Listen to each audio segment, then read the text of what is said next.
안녕하세요, 민재입니다. 추석 연휴 모두 잘 보내셨어요? 저는 첫째랑 둘째가 이제 같이 집에 있거든요, 지금. 어린이집을 안 가다 보니까. 그래서 너무 좀 정신없이 시간이 지나간 것 같아요. 네, 그렇습니다. 그래서 연휴라서 영상 뭐 2개, 3개 정도 이렇게 올릴 수 있지 않을까? 기대를 했었는데, 스스로한테.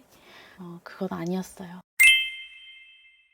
요새 제가 영상을 찍기 전에 문득문득 드는 마음이 있었어요.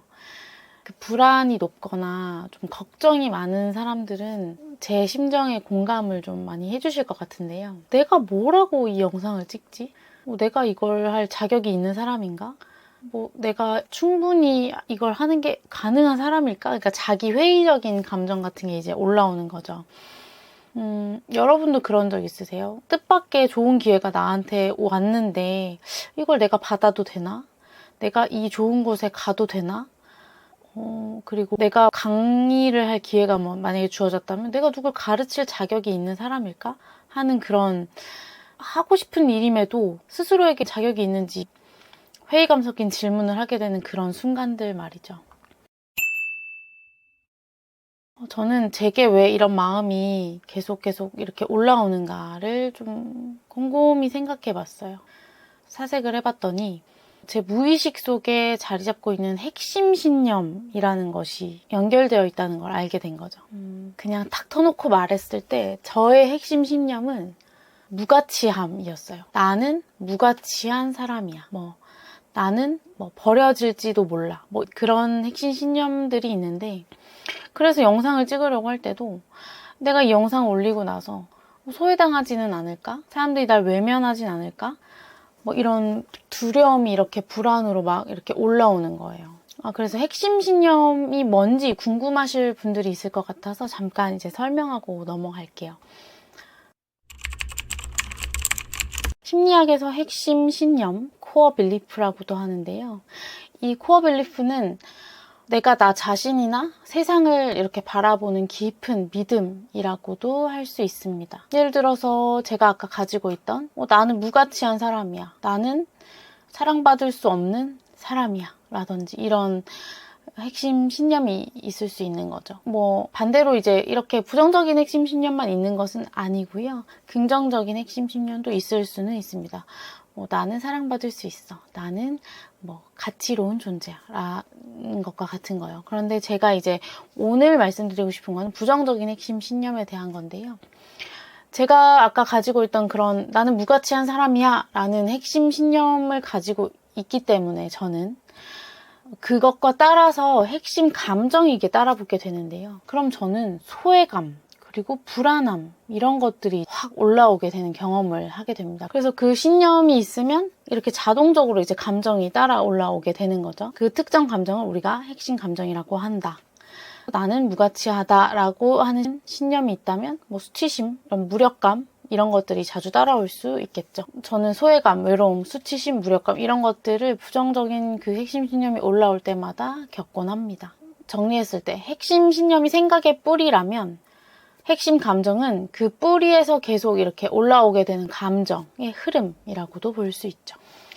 그렇다면 우리가 이런 부정적인 핵심 신념, 부정적인 핵심 감정이 이렇게 올라왔을 때 어떻게 그 상황을 다룰 수 있을까요? 어떻게 이런 감정들을 알아차려서 나에게 이 좋은 방향으로 이제 만들 수 있을까를 이제 우리가 고민을 해봐야 되는 거잖아요. 가장 중요한 건 역시 알아차림입니다. 알아차림.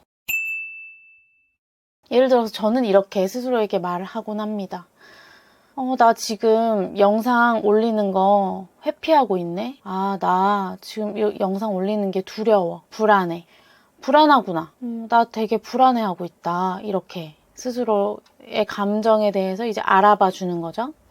알아보고 그리고 그 두려움, 불안은 어디서 오는 건지 잘 살펴봅니다. 사람들이 나를 손가락질할 것 같아. 나에게 비난을 퍼부을 것 같아. 아무도 내 영상을 좋아하지 않을 것 같아. 와 같은 그런 생각들이 떠오르게 되는 거죠. 그때 저는 깨닫는 거예요. 나는 내가 무가치한 사람처럼 느껴질까봐 두려워하는구나 라고 깨닫게 되는 겁니다. 결국 핵심 감정, 핵심 신념의 뿌리를 이제 찾는 과정이 되는 거죠. 이렇게 감정과 그 뿌리를 바라보게 되는 순간 우리는 무의식적으로 행동하지 않게 됩니다. 만약 제가 이런 핵심 감정, 핵심 신념들을 알아차리지 못했다면, 그런 노력을 하지 않았다면 저는 이 영상 올리는 걸 계속 회피했을 거예요. 그런데 회피만 하면 어떻죠? 제가 나중에 회피라는 걸 주제로 해서 영상을 올릴까 생각 중이긴 한데, 회피를 하면 여러분 어떠한 성장도 변화도 일어나지 않습니다. 저는 누구보다 성장을 좋아하고 변화하기를 원하는 사람인데, 그리고 성장하는 제 모습을 굉장히 좋아하거든요. 그런데 계속 회피를 한다? 그러면 저는 아무것도 하지 않게 되는 거예요. 그래서 이렇게 생각합니다. 좀 극단적으로 생각하는 걸 수도 있는데요. 회피는 곧 성장을 멈추겠다는 말이고, 성장을 멈춘다는 건 사실상 퇴보하는 거죠. 앞으로 나아가지 않으면 계속 퇴보하는 거나 다름이 없다. 그리고 그것이 내가 살아있다는 느낌을 주겠느냐, 대체. 살아있다고 느끼기도 어렵겠죠. 전 성장을 하는 순간 살아있음을 느끼니까요. 자, 그래서 오늘 제 이야기를 한번 요약을 해보면요. 마음속에서 두려움, 불안, 이렇게 회피하고 싶은 마음, 이런 것들이 올라왔다면 그것을 이제 알아차려야 된다는 신호로 받아들이시면 됩니다. 어떠한 나의 핵심 감정이나 핵심 신념을 알아차려라는 신호구나 라고 받아들이는 거죠. 그리고 그렇게 알아차리는 순간 우리는 감정의 노예가 아니라 우리 삶의 주인이 됩니다. 우리는 더 이상 불안에 휘둘리지 않고 내가 원하는 방향으로 이제 움직일 수 있게 되는 거죠. 물론 이러한 과정은 매우 긴 시간이 필요할 수도 있습니다. 누군가에게는요. 훈련이 필요한 일이에요. 우리가 수영을 할 때도 첫째 날 발차기 배웠는데 그 다음날 바로 접영하고 이럴 순 없잖아요. 똑같습니다. 감정도 역시 수영처럼 훈련을 하면서 마주볼 수 있게 되는 거예요. 그래서 내가 이 영상을 보고 두려움이 올라왔을 때 알아차리려고 시도했는데 잘 안 된다. 안 될 수 있습니다. 한 번 안 된다고 했다고 좌절하지 마시고 끊임없이 매일매일 조금씩 시도해 보세요. 그러면 어제랑은 조금 달라진 스스로를 확인할 수 있을 겁니다. 중요한 건 완벽한 내가 되는 것이 아니고 두려워하는 나를 있는 그대로 받아들일 수 있는 용기를 내는 거예요. 모두 편안하셨으면 좋겠습니다. 오늘 제 이야기가 여러분의 마음에도 작은 울림이 되었으면 좋겠어요. 들어주셔서 정말 감사합니다. 그리고 여러분 댓글로 제가 다뤘으면 하는 주제라든지 영상에 대해서 궁금한 점이 있으시면 질문을 해주세요. 그럼 제가 그 댓글을 바탕으로 해서 또 좋은 영상 만들어서 찾아오겠습니다. 구독, 좋아요, 알림 설정 부탁드려요. 정말 감사합니다. 안녕.